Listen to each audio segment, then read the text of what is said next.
I can think of better ways to spend a morning.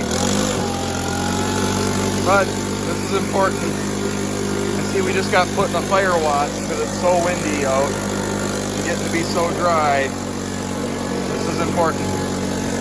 Really ought to do this at night though, but you can't see, but you get all dirty right away in the morning. Can't do this one-handed. We gotta pull that stuff off. It's October 6th. 6 in that combine part.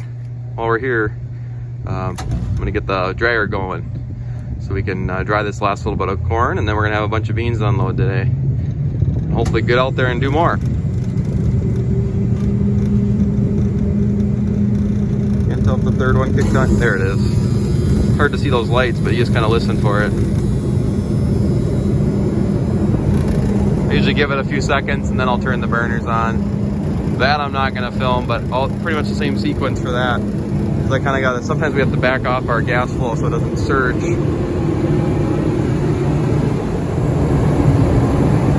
We're right at 200 degrees right now. I think yesterday we were running about 210, so it's pretty much there. We'll let her run for 10, 15, 20 minutes maybe, depending, and then just make sure it's up and heated up, and then we'll start the unload. We don't start the unload right away, so then we'll fire everything up. Should see how much is in this thing. You can see up here, that's the loader.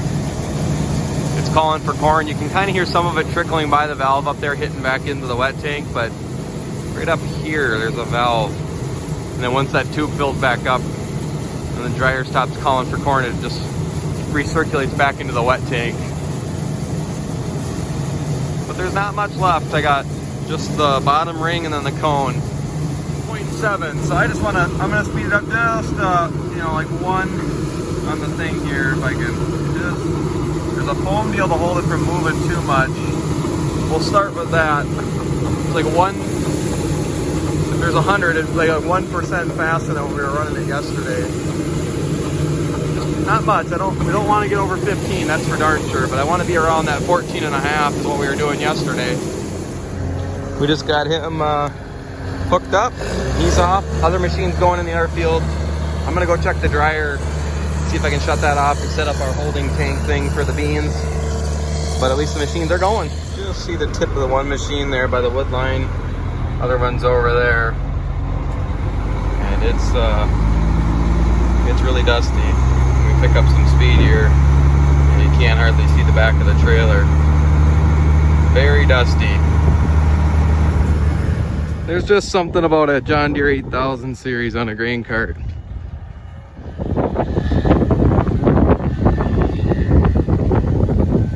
Still chugging along. I think this field's like 70 acres.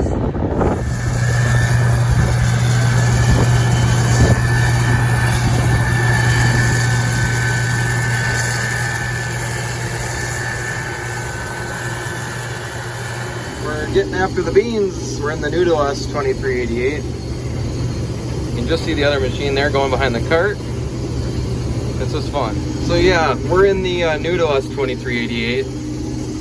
They're just getting done sidewinding over there. That one, we're having a little more difficulty tuning into the beans.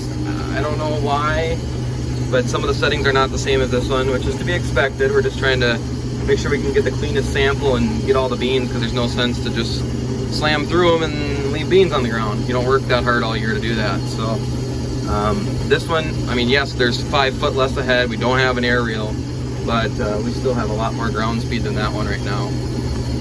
You'll notice too, if you can see the rows from the drill, I like to cut at an angle. That just helps me ensure that as the cutting bar goes along, we're using all the different teeth on it, and dulling them out evenly, I guess, and pulling on it evenly. And then if the head seems to feed more evenly because there's beans across the whole auger instead of just piling up in rows. That's just my personal thought on it here. We're on a really sandy edge here. I seem to film a lot on the sandy spots. I promise, you get down here, the beans are really thick, waist high still. See, I told you there's beans are really good. Waist high beans. I mean, this is phenomenal. Now this is just plain fun. I'm having a good time. 2 machines. Really feels like we're kicking butt. some of you have probably run 2 machines, so you're probably like, yeah, what's the big deal? But it's been a while since we have, and we're really getting a lot done. It's fun to see how fast we're covering the ground compared to what we would have, so it's good.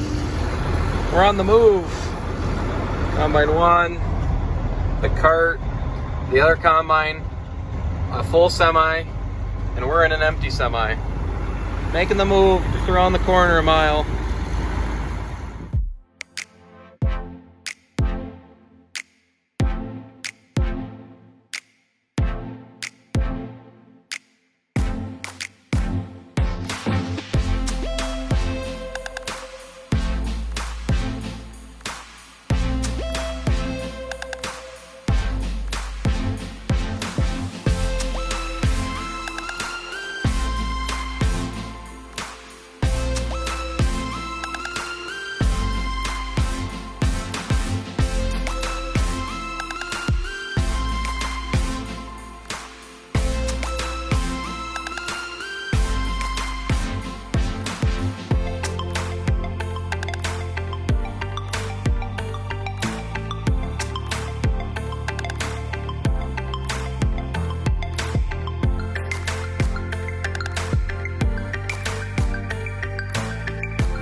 Finished the field right before sunset, then we had supper quick, and that sun goes down quick. I was hoping to get some drone footage of me hopping out of the combine and having someone else drive, but it's pretty dark.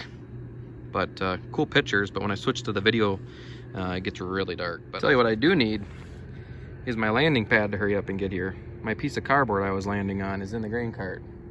So I don't like landing on the gravel, but I made sure there's no rocks, but it still kicks up dust, and I don't like that, but gotta get the shot.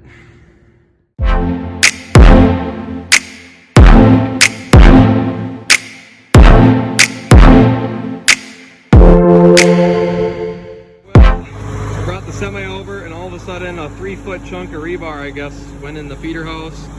Was up on the upper sprocket on the other side, wedged in there. We finally got it out. This is the part that was wedged in the tooth there. Darn thing. But looks like the boys are wrapping it up. And then it's like 10:30 or 10:45. We got a semi-load. I think we're gonna call it a night. Well, we're done. Just pulling around the bins here. Like I say, we worked on that one combine for a couple hours. We got to recalibrate the header height deal in the morning.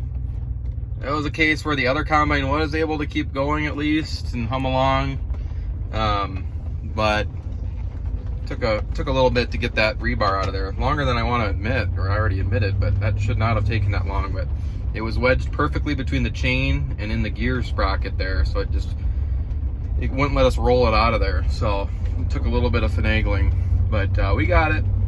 And good day of beans. I don't know, 70 plus 15 is 85. Yeah, I'm sure we got about 100 done, 100 acres. So not bad. We'll be back at it tomorrow. Just keep at it at a steady pace. We'll have them done. So you guys have a good night. Be safe as always, and we'll check you later.